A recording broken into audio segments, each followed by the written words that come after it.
So the most effective treatment often combines traditional and holistic approaches. So working with a healthcare team is really useful, and this is regular sessions with mental health professionals. This is if your OCD is really bad. And as a hypnotherapist, I actually have had to put people to professionals to help them sometimes. But mostly if you're with OCD, you can sort a lot of it out with a hypnotherapy session. Coordination between practitioners and tracking progress and adjusting treatments for that. Support system, family therapy when needed. That's also people talking in your family, knowing what you're suffering with, dealing with.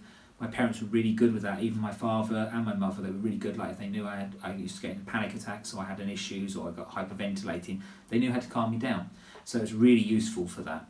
And then we go into support groups, and then educational resources for family members. Also, that is needed for schools, because when I was at school, they didn't really understand OCD, and they didn't understand people with panic attacks, anxiety. It was kind of seen that you were the weird kid, and they didn't understand it. And also bullying is horrendous for children. It's not so bad now, but it was back then. I grew up in the 80s and early 90s at school, so very much that.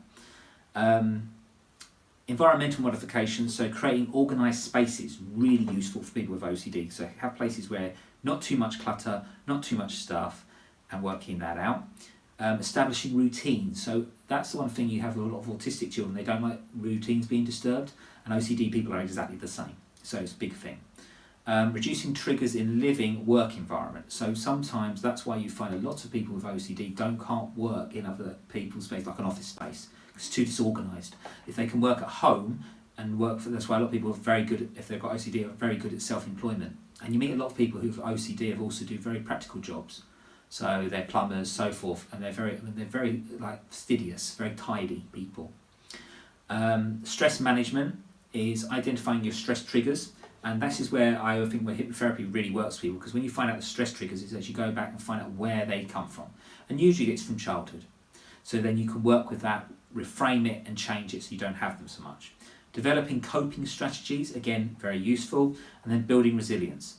And everything, this is a big thing of all this, it's important to know that OCD treatment should be personalised.